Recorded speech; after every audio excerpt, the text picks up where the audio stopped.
인사하겠습니다. 반갑습니다. 네. 오늘은 여러분 교재 9페이지에 105조 되어 있죠? 여기 할 차례요. 105조라는 규정이 임의 규정이라고 되어 있죠? 그러면 강행 규정이라고 하는 것은 규정이 없어요. 그러니까 임의 규정이다 강행 규정을 따질 때 우리 법에서는 이것은 강행 규정입니다라는 규정 자체가 없어요. 그러니까 뭡니까? 개별법에서 우리가 해석상 이건 강행 규정이다, 임의 규정이다 이렇게 따지는 거예요. 그러니까 강행 규정과 임의 규정은 뜻이 어떻게 되는 거예요? 자, 임의 규정 그렇게 이야기하면 뭐예요? 법률에 규정이 있어도 당사자가 다른 약정을 하죠. 다른 약정을 하게 되면 그 약정에 따르는 거예요. 그대로 하자 그 말입니다. 근데 강행규정이라고 하는 것은 뭐냐면, 자, 강행규정이잖아. 이것은 법률에 규정이 되어 있으면 당사자가 약정을 해도 법대로 하는 거예요. 아시겠습니까? 이거는 규정대로 하는 거예요. 규정대로. 그러면 강행규정이 이다 아니다는 뭘로 따지느냐? 우리 민법 103조가 기준이 되는 거예요. 103조가 뭐예요? 선량한 풍속 기타 사유세에 반한 것은 무효이다. 그래서 여러분들 지금 교재에 보면은 자, 105조에 보니까 법령의 당사자가 법령 중 선량한 풍속 기타 사유세에 관계가 없는, 그러면 관계가 있는 것은 뭐가 돼요? 강행 규정. 없는 것은 뭐가 돼? 임의 규정. 그 뜻이란 말이야. 아시겠죠? 그렇게 해서 내용을 정리하시면 될 것 같습니다. 그 다음에 자, 106조에서 사실인 관습이란 말이 나와 있어요. 이 사실인 관습을 우리가 이제 적용을 하는 건 어떤 거냐면, 자, 사실인 관습. 얘는 관습법이 아니라는 겁니다. 자, 관습법 그러면 뭡니까? 이미 사회적 확신이 있다는 이야기예요. 근데 사실인 관습은 이게 아니라는 겁니다, 이거. 그럼 뭐냐면, 특정한 지역에서 또는 특정한 사람들끼리 오랜 기간 동안 그러해 왔다는 겁니다. 알겠습니까? 이게 사실인 관습이야. 그러면 예를 한번 들어볼게요. 여러분이 계약금 계약이라는 걸 공부했죠? 가만히 한번 생각해 봐요. 계약금을 지불했다. 10%를 보통 지급하잖아요, 이렇게. 맞죠? 그러면 얘가 계약을 해지하고 싶으면 어떻게 하면 돼요? 계약금을 뭐 하면 되죠? 포기하면 돼요. 맞죠? 근데 이제 포기를 한다고 통지를 했어요. 집에 와서 가만히 생각해 보니까 이 계약금 끊었던 게 아까워요, 안 아까워요? 엄청 아까워요. 돌려받아야 될 건데. 1,000만 원인데. 한참에 1,000만 원 꼬라보니까 어떻게 돼요? 사람이 잠이 안 와요. 맞죠? 그래서 이제 한참을 고민하다가, 자, 조사를 하다 보니까 다른 지역은 그렇지 않는데, 진주 지역에서만큼은 계약금을 반환하고 계약을 해지하는 관습이 있어요. 이런 뭐가 있다고요? 관습이 있더라, 이 말이야.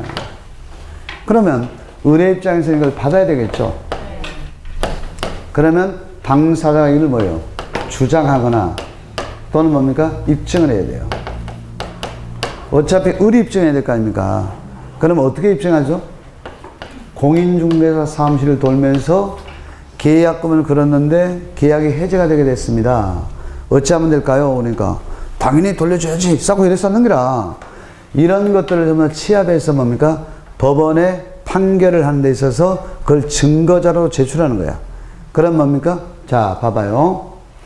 지금 갑하고 을하고 둘이 사이에서 당사자가 기도하는 목적이 있다 없다? 이 목적이 지금 없단 말이야. 계약의 내용에서 계약금을 돌려주기로 하니 많이 이런 규정이 없잖아요. 그런 약정이 없어. 두 번째는 뭡니까? 그러면 사실인 관습이 있느냐? 이걸 이제 따져보는 거예요. 그러면 사실인 간섭이 있다 없다가 애매모하다. 그때 뭡니까? 임의규정을 따지는 거예요. 그러면 임의규정이라는 건 뭡니까? 우리 민법 565조 계약금 계약이라고 하는 규정이 있어요. 그럼 뭐예요? 여기서 계약금을 어떻게 한다는 거예요? 자, 포기하거나 배액을 상환하고 계약을 해제한다. 이런 규정이 있잖아요. 이런 것들이 없을 때는 이걸 적용하는 거예요. 근데 규정도 없을 수가 있죠. 그럼 뭡니까? 신의 성실, 신의 성실의 원칙에 따라서 판단합니다. 얘는 법원에서 뭡니까? 경험칙이 있잖아요. 경험. 법원에 경험이 있어 없어? 경험 측의 어떤 측면에서 이걸 판단하게 되는 거예요. 이게 뭐냐면 사물의 이치거든요. 물은 위에서 아래로 흐른다. 맞아, 맞아요. 맞죠? 그러면 물이 까꿀로 흘러뿐다. 문제가 되겠죠? 이런 것들을 따지게 되는데, 자, 이 두 사람이 계약을 하는 걸 딱 보니까 당사자 기여한 목적, 즉, 계약의 내용도 없어. 이거 없어, 이거. 근데 사실인 간섭은 있더라, 그 말입니다. 어느 지역에서? 진주 지역에서만 그렇다는 거예요. 그럼 어떻게 되겠습니까? 받았던 것을 돌려주라. 이렇게 판사가 판결을 때릴 수도 있다, 없다? 있어요. 그러면 만약의 경우에 당사자가 기도하는 목적이 있었다면 만약에 너가 몇 년 몇 월 며칠까지 이걸 이행하지 않으면 자동적으로 계약금은 몰수가 된다. 이런 특약을 했다라고 한다면 여기 있는 이런 계약을 해제하면 돌려받을 수가 없는 거예요. 아시겠습니까? 해서 법률행위를 해석할 때 사실인 간섭을 이제 판단하는데 목, 사, 임신, 순입니다. 뭐라고요? 목, 사, 임신. 거기에 이제 좀 여러분 프린트물이 좀 잘못 나왔는데 막 얼먹먹 나왔잖아. 그게 목, 사, 임신이야. 뭐만 알겠죠? 그러면 당사자가 이렇게 주장할 수도 있죠. 근데 당사자가 이게 불리한다면, 자, 불리하다, 불리. 그러면 입증을 안 하려고 할 거 아니에요. 사실인 간섭이 있음에도 불구하고 그걸 입증하려고 하지 않을 거 아니에요. 맞아요? 그럼 어떻게 하느냐? 법원이 직권조사도 가능해, 불가능해? 법원에 뭐도 가능하다? 직권조사. 이것도 가능합니다. 사실인 간섭을 당사자가 주장하나 입증할 수도 있고 또는 뭡니까? 법원이 직권으로 판단할 수도 있다, 없다? 판단할 수도 있다. 이렇게 해서 정리를 딱 해놔야 돼요. 아시겠죠? 자, 그 다음에 나오는 게 이제 그 밑에 판례까지 다 지금 정리를 한 거예요. 자, 그 다음에 나오는 게 의사표시 나와 있네요. 의사표시. 의사가 뭡니까? 마음속에 있는 거예요. 표시는 뭡니까? 밖으로 표현하는 거예요. 맞죠? 이 두 가지가 뭐예요? 일치하고 있어야 되죠. 마음의 의사를 결정하고 밖으로 피력해야 된다 그 말이야. 내가 순진 씨가 참 이쁘다. 그래서 순진 씨하고 데이트하고 싶다라고 내가 마음을 갖고 있어요. 말을 안 하고 있으면 뭐가 됩니까? 이건 의사에 그치는 거야. 맞죠? 한번 할까? 이렇게 하면 뭐예요? 표시가 되는 거예요. 그러면 민법 107조 돼 있죠? 진이 아닌 의사표시 돼 있잖아. 진이란 말이 뭔 말이에요? 진이, 진짜죠. 그 말은 마음의 의사를 결정하여 표시하는 게 진이야. 근데 아닌 그랬잖아. 그 말은 마음의 A인데 표시는 B다 그 말입니다. 뭔 이야기죠? 거짓말하고 있다는 이야기죠. 거기에 1항을 딱 보니까 의사표시는 표의자가 진이 아님을 알고 한 것이라도 그 효력이 있다 돼 있죠. 이게 뭐를 말해요? 원칙, 유효다 그 말이야. 봐봐요. 갑이라는 사람이 을에게 환심을 사기 위해서 자기 마음속엔 주고 싶지 않아. 근데 주겠다라고 증여 의사표시를 한 거예요. 뭐만 알겠죠? 마음속으로는 주고 싶지 않는 거예요. 근데 줄게 이렇게 의사표시를 했다는 거예요. 그러면 증여 의사표시가 거짓이잖아요. 근데 환심을 사기 위해서 말을 하고 등기까지 넘겨줬다는 거예요.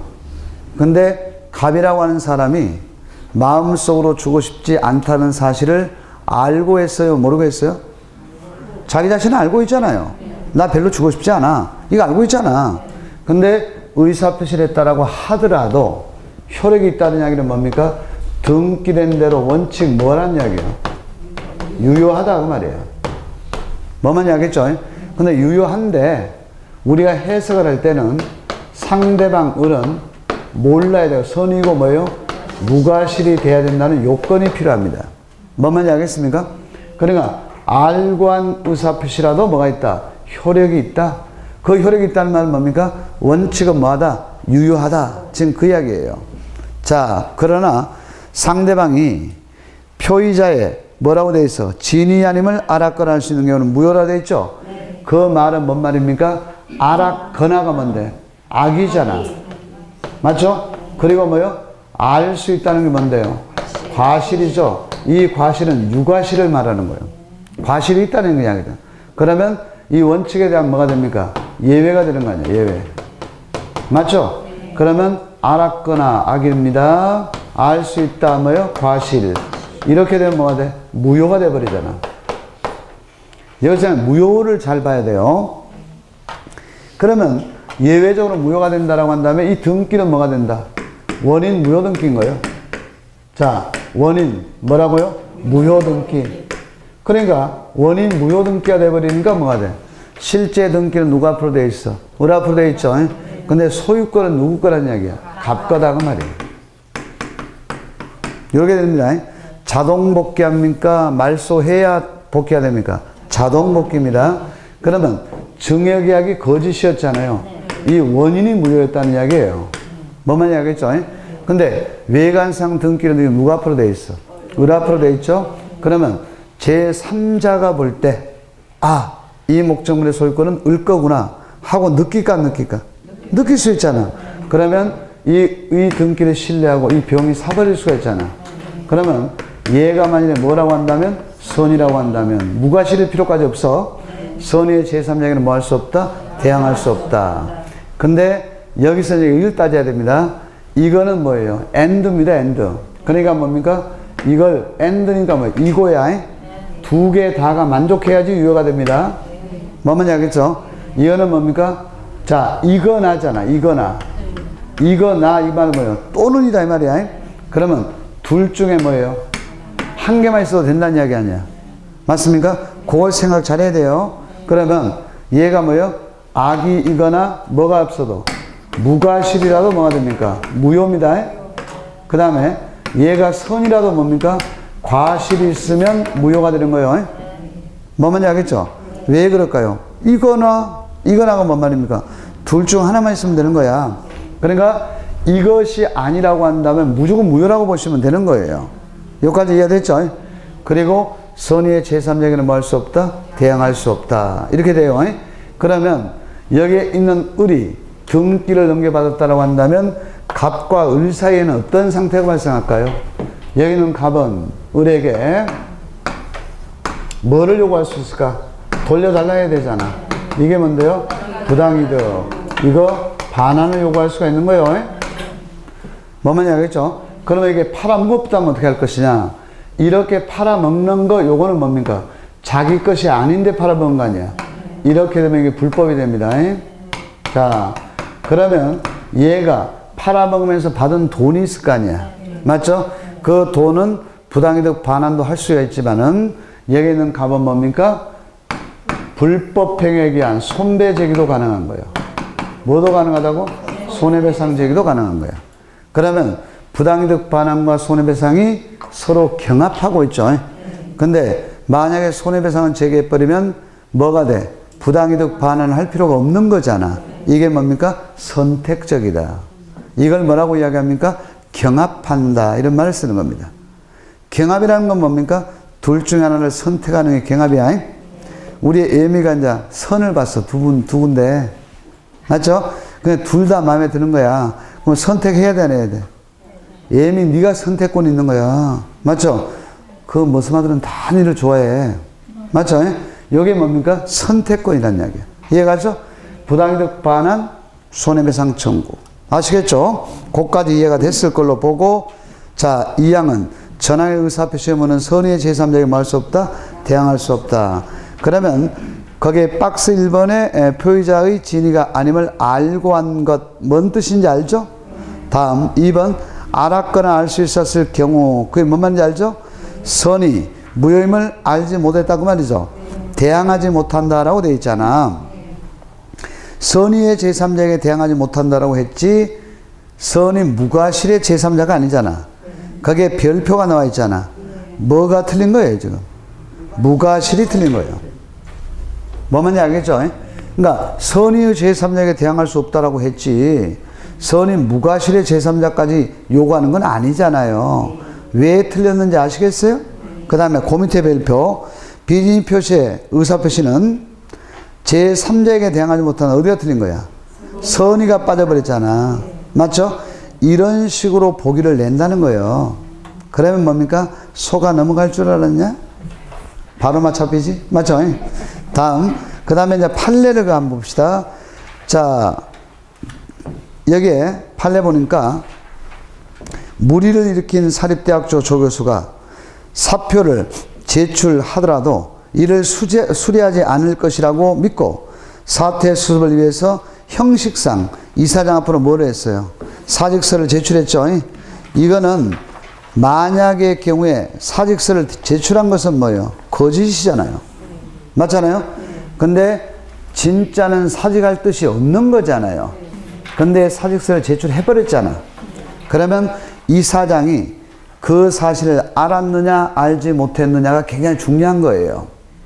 만약에 이사장이 알았다면 뭐가 될까? 알았거나 알 수 있는 경우가 돼버리지. 그러면 사직의 효과는 발생해야 하네. 안 할 거 아니야. 근데 이사장이 몰랐어. 그럼 뭐예요? 사직의 효과는 발생해버리는 거예요. 뭐 말인지 알겠죠? 그러니까 그런 말들을 거기다 써놨구만요. 알겠죠? 그러면 이건 뭐에 해당되는 거야? 우리 민법 107조 원칙이 됐던 예외가 됐던 둘 중 하나가 적용될 수 있다. 뭐 그걸 이야기하는 거 아니야. 오케이 말이? 이해가 딱 됐구네. 그 다음에 판례 2 봐봐요. 일괄 사표 비진 표시되어 있잖아. 근로자들이 일괄 사직, 자 일괄적으로 사직원을 제출할 때 근로계약 관계를 종료시키고자 하는 내심의 의사가 없었고 사용자도 이러한 사정을 알고서 사직원을 수리했죠. 맞죠? 그러면 사직의 효과는 발생할까 안 할까? 안 하죠. 왜 그럴까요? 일괄 사표를 제출한 것은 뭐라고 볼 수 있어? 거짓이죠? 근데 그걸 뭐예요? 사용자가 알아 몰라? 알고 있잖아. 그러면 사직의 효과는 발생해야 안 해? 안 한다. 여러분이 실제 보기가 나오더라도 찾을 수 있겠다 없겠다? 바로 찾아내겠죠? 다음 3번 봐봐요. 여기에 비진입 표시에 있어서 진이란 그랬잖아. 특정한 내용의 의사표시를 하고자 하는 언더라인 거. 표의자의 뭐라고 말합니까? 생각을 말하는 거지. 진정으로 마음속으로 바라는 걸 의미하는 것은 아니야. 알겠어요? 자, 얘 한번 봐봐요. 자. 그러면 이게 참 헷갈립니다, 이거. 진이가 뭐냐? 진이라고 하는 건 뭐라고 했습니까? 뭐라고 했다고? 표의자의 뭐라고? 생각. 말할 때 생각을 진이라 그래요. 근데 마음속으로, 자, 마음속으로 바라는 것을 의미하는 것은 아니다. 그 말이에요. 이걸 이제 판단해낼 수 있어야 돼. 이걸. 근데 어려운 거 아니에요. 봐봐.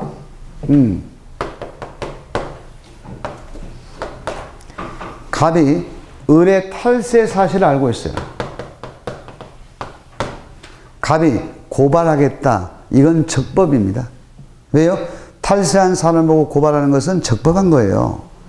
근데요, 고발하지 않을 테니까 나에게 5천만 원을 다오 이랬단 말이야. 이게 뭡니까? 이게 뭐예요? 이게 불법이야. 위법이야 이거. 이게 위법이란 말이야. 맞죠? 근데 이자가 가만히 생각해 보니까 5천만 원을 주고 치울까 말까를 결정을 해야 돼요. 고발하려면 해라. 처음에는 그래놓고 집에 와서 곰곰이 생각해 보니까 뭐예요? 큰일 났다 이 말이야. 큰일 났어. 그럼 어떻게 합니까? 안 낼 수 있는 방법이 없을까? 뭐 이런 생각할 거 아니야. 그래서 에라 모르겠다. 그래 5천만 원 주자. 이렇게 해서 뭡니까? 증여 의사를 마음속으로 결정해서 줄게. 이렇게 하는 거 아니에요? 그러면 의사와 표시가 일치하는 거야? 불일치하는 거야? 일치하는 거예요. 맞죠? 그러니까 진짜 이자의 마음속으로 바라는 건 뭐예요? 안 주고 치우면 안 될까? 이거 아니에요? 그러니까 진이라고 하는 것이 뭐라고? 마음속으로 진정으로 바라는 것을 의미하는 것이 아니고 그때 당시에 뭡니까? 표의자의 생각을 말하는 거란 말이야. 그러니까 요거는 일치하니까 이게 뭐라는 이야기야? 주겠다라고 하는 것이 진이야, 진이. 진이 이거란 말이야. 알겠죠? 거기 그 나와 있네. 됐죠? 그 다음에 거기 이제 케이스가 나와 있죠. 프린트가 잘못돼서 미안합니다. 자, 케이스 1번 나와 있네요. 문제 한번 볼게요. 근로자가 자유로운 의사에 따라서 중간 퇴직을 하고 퇴직금을 수령한 후 재입사하는 경우에 근로계약의 단절 여부는 그랬죠? 단절 됐어요, 안 됐어요? 단절 없이 계속 근무하는 거 아니야. 근데 왜 이렇게 중간 퇴직금을 정산할까요? 회사가 우리가 지금 59년생, 58년생, 이 58년이 뭔 띠인지 알죠? 개띠죠. 그건 다 알아, 이거. 왜 그럴까요? 58년생이 많다는 이야기예요. 어디를 가나 뭡니까? 쨍쨍거리는 거야. 왜요? 사람이 많으니까. 그러니까 그 못 먹고 살 그 시절에 뭡니까? 58 개띠를 엄청 난 거예요. 우리 순자씨가 뭔 띠예요? 쥐띠라? 참 다행이네요. 58 개띠가 됐더라면 또 쨍쨍거리고 돌아다니긴데. 자, 근데 그게 이제 숫자가 많다는 이야기거든요. 이게 뭡니까? 베이비 부모 시대에 태어난 거잖아요. 맞죠? 저도 63년생이니까 63년생 이후로는 지금 전부 다 뭡니까? 많아요.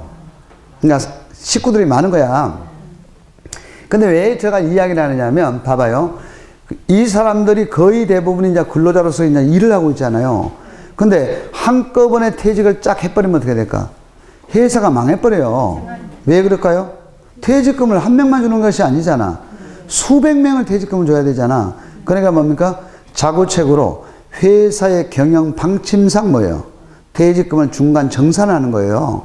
왜요? 돈이 있을 때 그때그때 좀 조금씩 줘 놓는 거야. 이해가 가시죠? 그럼 막판에 되면 뭡니까? 째깨이 주면 되잖아요. 그럼 이제 회사가 이제 살아갈 수가 있지 않습니까? 이런 것들은 뭡니까? 회사의 경영 방침에 따라서 중단 없이 근로를 계속하고자 하는 뜻이 그 안에 담겨져 있잖아. 맞죠? 그러니까 퇴직금을 주려면 퇴직세를 내야 되거든요. 근데 퇴직의 효과는 발생할까 안 할까? 안 하지. 그게 요거야. 뭔 말인지 알겠죠? 다음. 그래서 중간 퇴직의 경우에 퇴직금 기산일 나와 있잖아요. 봐봐요. 문제입니다. 회사가 중간 퇴직 후 재입사한 근로자에게 종전 직위와 호봉을 부여하고 장기 근속 표창을 하는 경우 그 퇴직금 기산일을 재입사 시점으로 주장하는 것이 금반원의 원칙에 반하는가? 반하지 않습니다. 금반원이라는 건 뭡니까? 이거는 신의 성실의 원칙에 반하는가 그 말이에요. 뭔 말인지 알겠습니까? 이거는 반하는 것이 아니라고 봐야 됩니다. 왜 그렇다는 겁니까? 그거는 회사의 어떤 경영 방침에 따라서 그렇게 하는 거 아니야. 여러분이 잘 알다시피 요즘에는 뭡니까? 임금 피크제 같은 걸 사용하잖아.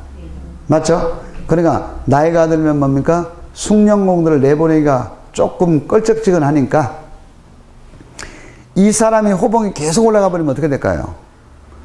이거 계속 데리고 있기가 참 굉장히 부담스러운 거예요. 맞죠? 그러니까 뭐냐? 55세부터는 임금을 꺾이는 걸로 하자. 피크제란 말이에요. 이해갑니까? 그러면 55세 때 뭐 1,000만 원 받았다면 56세 때는 950을 받고 뭐 57세 때는 뭐 900을 받고 막 이런 식으로 임금 피크제라는 거예요. 요게 요 말입니다. 이것이 뭐가 되는 것이 아니다. 금 반원의 원칙에 반하는 것은 아니다. 내용 파악이 됩니까? 파악이 되냐고. 표정 관리를 해. 표정 관리. 알면 아는 표정 관리를 해야 돼. 그죠? 자, 그 다음에 이제 108조 나와 있죠? 오케이. 108조. 통정한 뭐라고 되어 있어요? 허위 표시. 통정이란 말이 뭔 말이에요? 짜고 하는 걸 짜고. 짜고 뭐예요? 거짓말을 하잖아. 이게 뭡니까? 허위 표시란 말이에요. 그러면 짜고 거짓말하니까 진이 아닌 의사표시하고 다른 것은 뭡니까? 지 혼자서 거짓말하는 게 뭐야? 진이 아닌 의사표시지? 짜고 거짓말하는 게 뭐야? 통정의 표시란 말이야. 알겠죠? 그러면 1항을 봐봐요. 상대방과 통정한 허위의 의사표시는 뭐라 한다? 그러니까 언제나 무효 그 말이에요. 그 말의 뜻은 그 다음에 2항에 전항의 의사표시 무효는 뭐라고 되어 있어? 선의의 제3자에게 대항하지 못한다 라고 되어 있잖아. 그러면 통정한 허위의 의사표시라는 게 뭐야? 박스 1번에 그 나와 있잖아. 법조문에. 통정이라는 것은 뭡니까? 서로 통모하여 그 말이에요. 그 말은 뭡니까? 서로 짜고 그 말이죠. 그러면 당사자들끼리는 알아요, 몰라요? 알아요. 무조건 아는 거지. 근데 진위 아닌 의사표시는 모를 수도 있죠. 알면 뭐가 돼? 무효. 모르면 뭐가 돼? 유효란 말이에요. 아까 진위 아닌 의사표시 공부했잖아. 원칙은 유효잖아요. 근데 상대방이 뭐라고? 알았거나 알면 뭐가 돼? 무효. 이거는 뭐예요? 언제나 무효가 된단 말이에요. 당연히 알겠죠. 왜요? 짰다입니까? 맞죠? 혼자 짜는 건 짝수미밖에 없어. 자, 거기에 별표 한번 별표. 허위 표시는 자 불법이 아니므로 그 언더라인 있어. 허위 표시는 불법이 아닙니다.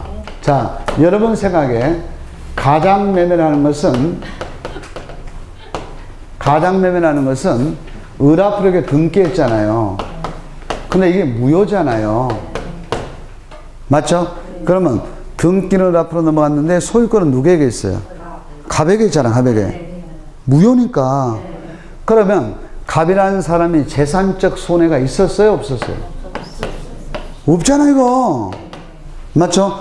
불법이 되게 한 요건은 뭐냐면 고의과실로 시험에는 안 나와요. 고의과실로 인한 위법한 행위로 말미암아 타인에게 재산적 손해를 가해야 되는 거예요.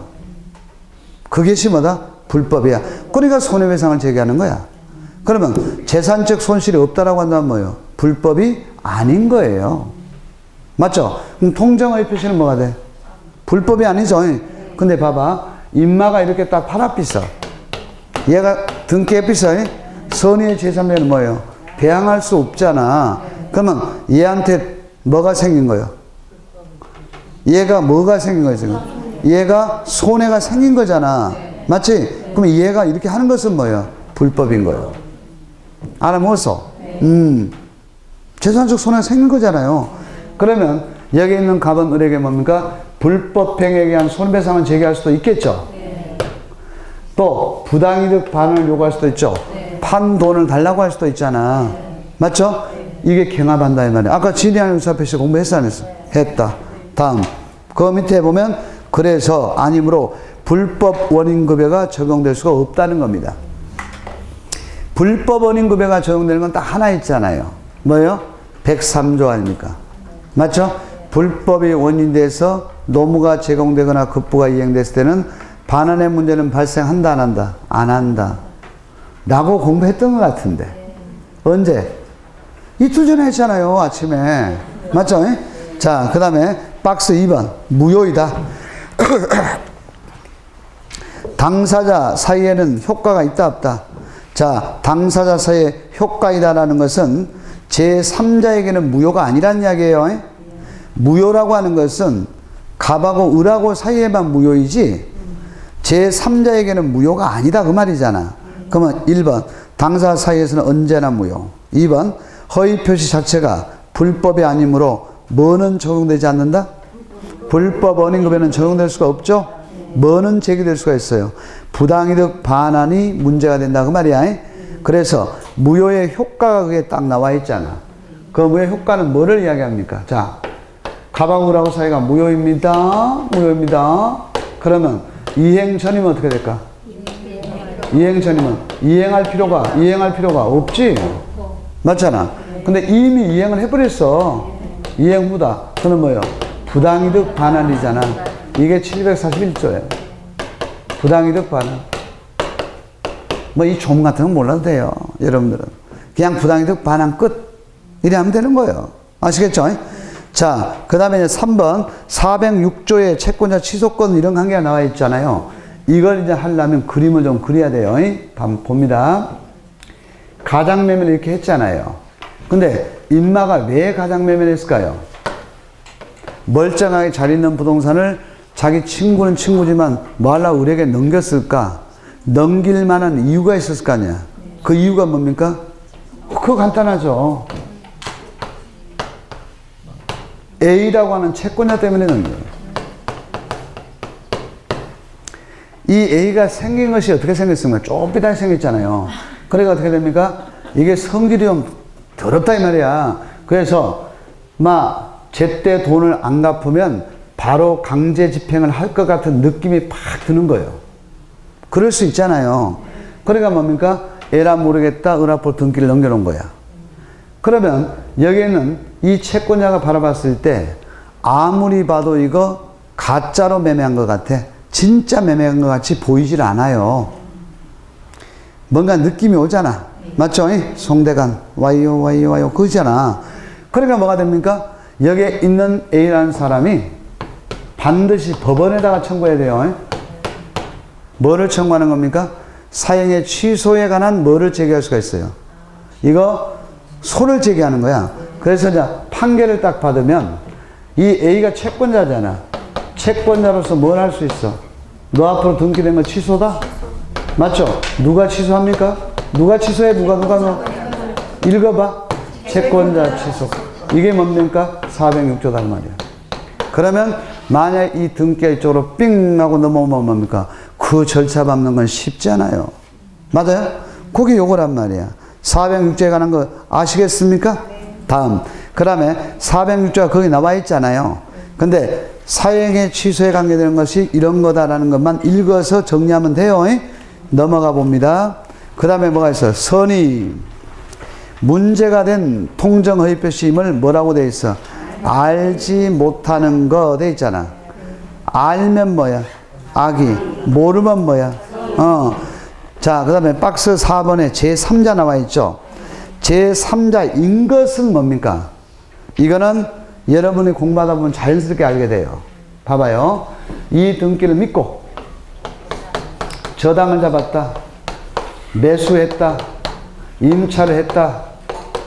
전세를 얻었다. 압류를 했다.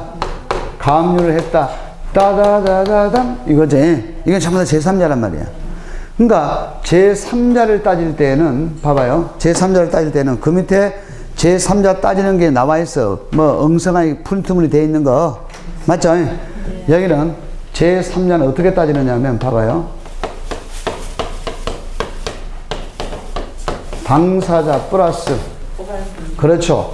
포괄 승계인 이걸 뭐예요? 제외한 자야. 이것만 갖고 따질 때는 뭡니까? 여기에 있는 A도 뭐가 됩니까? 제3자가 되는 거예요. 근데 허위 표시의 제3자가 되려면 어떻게 돼야 되냐면 이렇게 가장 매매에 뭐를 갖고 있어야 됩니까? 새로운 이해관계를 반드시 갖고 있어야 돼요. 이게 필요하다면 이해관계는 해야 돼. 이래야만 뭐가 됩니까? 제3자가 되는 거예요. 그러니까 A라고 하는 사람은 뭡니까? 가장매매가 있기 전부터 뭐가 돼요? 채권을 갖고 있었잖아. 그러면 가장매매하고 이해관계가 있습니까? 없잖아요. 얼떨이 껄러일 때부터 채권을 갖고 있었잖아 얘는. 맞죠? 둘이는 가장매매를 한 거잖아. 이게 계약의 당사자잖아. 그리고 뭡니까? 이게 제3자지. 얘는 제3자가 아닌 거예요. 뭔 말인지 아시겠습니까? 그거 1번 봐봐. 제3자 아닌 거임? 가장매매계약 뭐라고 되어 있어? 손해배상 청구는 양수인 되어 있죠? 어렵다. 봐봐요. 근데 한 개도 어려운 거 아니에요. 봐봐요. 지금 방금 공부한 거 갖고 설명합니다. 이거는 뭐예요? 가장매매는 불법이다, 불법이 아니다? 또 봐. 아니지? 재산적 손해가 없다며. 이렇게 파는 것은 불법이지? 맞지? 금방 가르쳐주고 물어보는 거예요. 자, 이건 불법 맞지? 그러면 불법 행위에서 손해배상을 청구할 자가 누구야? 얘가 지금 청구할 자지? 맞죠? 누구에게 청구하는 거예요? 우리에게 청구하는 거지? 근데 이 손해배상이라고 하는 것은 가장매매하고 상관이 있어 없어? 없지? 불법이 돼야 되는 거잖아. 맞잖아요? 그러니까 손해배상 청구권을 B에게 양도했다고 말이에요. 얘 양수인이란 말이에요. 얘는 가장 매매하고 이해관계가 있는 제3자라고 볼 수가 없는 거예요. 봐봐요. 이렇게 사야 제3자가 되는 거지. 손해배상 청구권을 양도하는 경우 있잖아. 얘는 뭡니까? 가장 매매하고 직접 이해관계가 있다 없다? 없다. 그럼 난 그 이해 잘 못하겠어. 손해배상이라는 말만 나오면 무조건 아닌 거예요. 뭔 말인지 아시겠습니까? 이해가 되죠? 이해는 되는데 이게 또 이해가 안 될 수가 있거든. 이게 공부하다 보면. 그러면 손해배상이라는 말만 나오면 무조건 제3자 아닌 거예요. 왜 그럴까요? 가장매매가 불법이 아니기 때문이란 말이에요. 뭔 말인지 아시겠습니까? 가장매매 뭐라고? 불법이 아니다 이 말이야. 불법이 아니니까 뭐가 돼? 손해배상이라는 문제가 제기될 수가 절대로 없는 거예요. 맞죠? 그러니까 이제 나오면 찍을 수 있겠죠. 근데 이걸 가르쳐주는 이유는 뭡니까? 사례식으로 문제가 나와버릴 수가 있다는 이야기예요. 그러면 여러분들이 뭡니까? 어리부리 하다가 뭡니까? 박치가 보면 틀린단 말이에요. 2번 봐봐, 2번. 그 밑에 채권의 가장양도에 있어서 뭐라고 돼 있어? 채무자 돼 있죠? 가장양도에 있어 채무자지. 그러면 가장양도에 있어 계약의 당사자를 이야기하는 거예요. 자, 채권을 가장양도한 사람, 채권을 가장양수한 사람, 거기에서 채무자 있잖아요. 채무자. 이 자는 뭡니까? 기존에 있는 사람일 수도 있고 또는 뭡니까? 당사자일 수도 있는 거예요. 제3자는 절대로 될 수가 없어. 맞지? 그 다음에 그 밑에 거 봐봐. 자, 가장양도인에 있어 뭐요? 채권자. 옛날부터 있었던 거 아니야. 다음 그 밑에 가장저당권 말소에 있어서 후순위 저당권자 나오지? 자, 후순위 저당권자 언더라인 땄거든. 이거 가르쳐 주기는 주는데요. 시험에는 안 나와 이거. 근데 봐봐요. 근데 문제 풀다 보면 나오거든. 괴로워 이거. 봐봐요. 얘가 저당권자야. 근데 이게 가짜야. 가장저당권이잖아. 맞지? 그래서 뭡니까? 여기에는 병이 있어. 이 2번 저당권자야. 오케이? 이건 진짜야. 진짜라 짜라 맞지? 그러면 봐봐요. 이 가짜로 저당권을 설정했다면 이거는 뭐예요? 무효지? 근데 이자가 제3자가 아니다 그래 놨잖아. 어째 제3자가 아닐까? 봐봐요. 이 저당권 가짜를 양도받았다면 얘는 제3자가 맞아. 맞지? 근데 이 후순위자는 뭡니까? 얘하고는 아무 관계가 없어. 맞지? 다시 갑하고 뭐 했습니까? 저당권 설정을 한 거잖아요. 맞습니까? 그러니까 가장 저당권과 직접 이해관계가 있다 없다? 없다 그 말이야. 아시겠습니까? 그건 제3자가 아닌 거예요. 근데 순위가 승진되니까 공부를 좀 더 많이 하다 보면 순위가 승진되니까 1번이 된다 아닙니까? 그러면 이해관계가 있다 아닙니까? 뭐 이렇게 생각을 하는 거야. 그렇게 판단하지 말라고. 이거는 뭡니까? 가장 저당권과는 아무런 이해관계가 없다. 이렇게 딱 잘라서 이해하라 그 말이야. 그러니까 가르쳐주면 더 헷갈리고 싶어서 겁이 나. 아 진짜로. 그래서 어느 정도 수준까지 맞출 것인가가 참 어려워 이게 강사가. 자, 그 다음 세 번째 주식 나오죠? 주식은 허위 표시하고는 아무 관계 없는 거예요. 왜요? 비통착사강. 비가 뭐야? 비진이 통착사강. 여기에는 적용이 안 되는 거예요. 그러니까 제3자를 따질 필요가 있다 없다? 없다. 자, 여기까지 이해가 됐습니다. 대항하지 못한다라는 것에서 하나만 알면 돼요. 그 밑에 박스 대항하지 못한다 나오죠? 그것 때문에 제3자 무효를 뭐라고 돼 있어? 주장하는 것은 무방하다 돼 있나요? 봐봐요. 이게 무효죠? 무효잖아. 선의의 제3자에는 대항할 수가 없잖아. 그러니까 이자는 뭡니까? 보호가 된다 이 말 아니에요. 근데 이자가 너가 짜고 한 거구만 이라고 하면서 무효를 뭐 하는 것은 그 말이야. 주장하는 것은 뭐하다? 가능하다 이 말이야. 지금 뭔 말인지 알겠죠? 다음 판례 봐. 판례. 자, 거기에 통정의 표시에 해당되는 판례가 나와 있잖아요. 해당되는지 안 되는지 이제 따지는 거예요. 자, 거기에 토지를 매도하여 등기까지 넘겨준 훨씬 후에부터 매도인이 그 토지에 대한 임요를 뭐라고 하고 있어? 봐봐요. 지금 이 말이거든요. 지금 등기는 앞으로 넘어갔어. 근데 이 땅을 A가 지금 임대 얻어갖고 살고 있어요. 쓰고 있단 말이야. 근데 임요를 얘가 주인이면 일로 줘야 되잖아. 얘 안 주고 일로 주는 거야, 이거. 뭔 말인지 알겠죠? 그러면 짜고서 뭐 한 것 같아? 둘이 짜고 지금 등기만 넘겨놓은 것 같지 않나요? 맞죠? 그러니까 뭐예요? 짜고 한 것 같다고 느낌이 오지? 그러면 우리 판례는 뭐라고 봐버려? 가장매매라고 봐버리는 거예요. 지금 그 말 뜻 알아먹었습니까? 예. 자, 만약에 가장매매를 하지 않았다면 뭡니까? 참네. 임요를 왜 갑에게 줘? 매도인에게 줘? 우리에게 줘야 되지. 그렇지 않나요? 다음 2번 봐. 은닉행위 나와 있죠?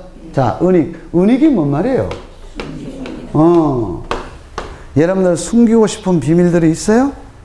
안영민이 숨기고 싶은 비밀 있지? 신랑한테. 솔직히 말해라.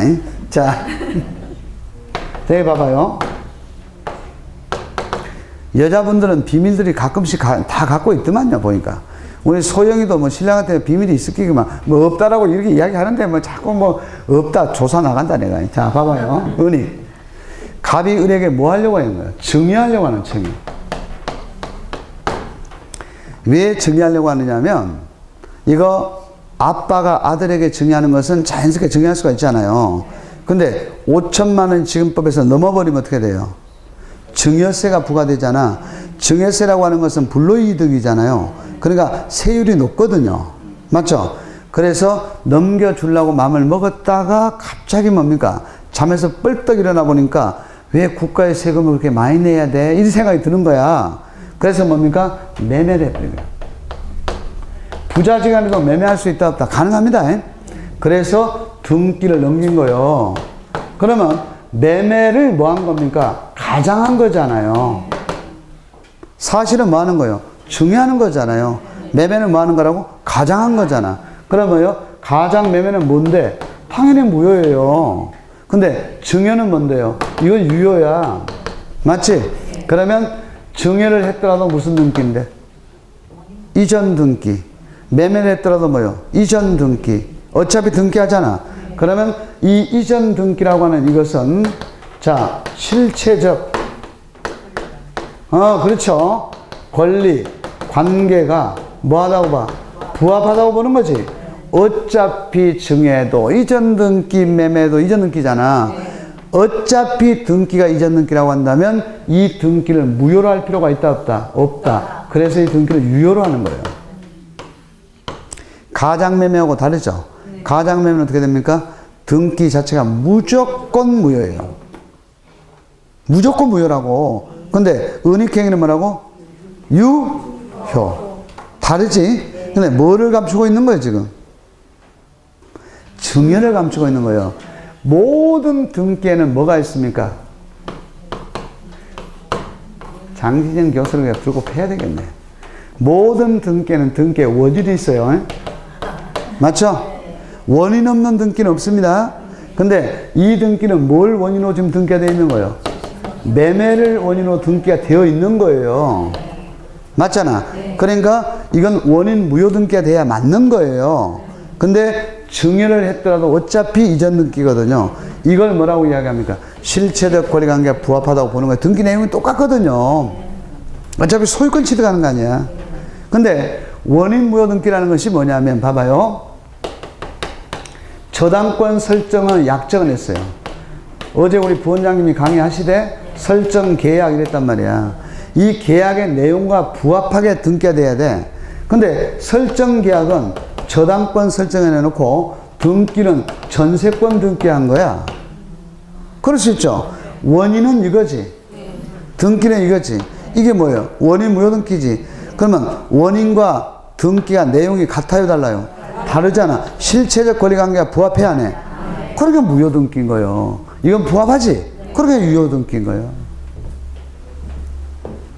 알아잡았어. 자, 그 다음에 이제, 그 세 번째 판례 봐봐. 가장임차인 나와 있죠? 이 가장임차인이라는 건 뭐냐면 주택임대차에서 나오는 건데요. 자, 기니까 제가 말로 설명합니다. 이 봐봐. 시간이 다 돼가요. 자. 아침 시간 하다 보면 좀 아쉬워. 좀 더 해도 되는데. 자, 여기 보면은, 여기 있는 이자가 채권자예요. 근데 이 갑이라는 사람이 갖고 있는 목적 부동산에 뭐가 너덜너덜 붙어 있어. 뭐가 붙어 있을까요? 가압류도 있고, 저당권도 있고, 압류도 있고, 막 세금도 체납하고, 막 압류도 하고, 막 이 공매 처분이 되니 어쩌니 사고 막 난리가 난 거예요. 뭔 말인지 알겠죠? 그러면 이 채권자, 네가 빌린 돈은 사채잖아. 그러면 얘가 경매가 넘어가 버리도 다른 거 파산하든 뭐하든 뭡니까? 다 정리해야 되지만 사채는 인간적인 관계로 빌린 겁니까? 아니면 은행에서 돈을 빌린 겁니까? 인간적인 관계로 빌린 거잖아. 그러니까 파산을 하더라도 이거 갚아줘야 될 것 같단 말이야. 그렇습니까? 안 그렇습니까? 그렇죠. 그러니까 뭐예요? 얘가 다음은 얼마로 챙기게 만들어줘야 될 것 같아. 그래서 사실상은 뭡니까? 이 갑소유의 집에 사는 것이 아니야. 이게 아니고, 사는 것이 아니고, 뭔만 하고, 임대차 계약만 하고, 임차인으로서 뭐 하냐면 전입신고. 이해가죠? 사는 거 아니죠? 인도받지 않고, 이 길이 됐다는 거예요. 그러면 이 임대차는 뭐예요? 가짜로 한 거예요? 진짜로 한 거예요? 그게 이거야. 가장 뭐예요? 임차인으로서 뭐가 된다? 무효다. 그거예요. 읽어보면 막 그런 소리를 막 허벌나게 써놨어요. 뭔 말인지 알겠죠? 그 다음에 통정허위 표시와 제3자 나와 있잖아요. 맞죠? 그러면 여기에 선의의 제3자에게는 뭐가 된다? 대항할 수 없다 이거 아니야. 그때 제3자는 여기다 다 써놨었잖아. 아까. 뭐를 따진다고요? 당사자 플러스 포괄 승계인을 제외한 자 그랬잖아. 맞죠? 그리고 또 가장매매와 직접 이해관계를 갖고 있는 자, 그 자를 말한다?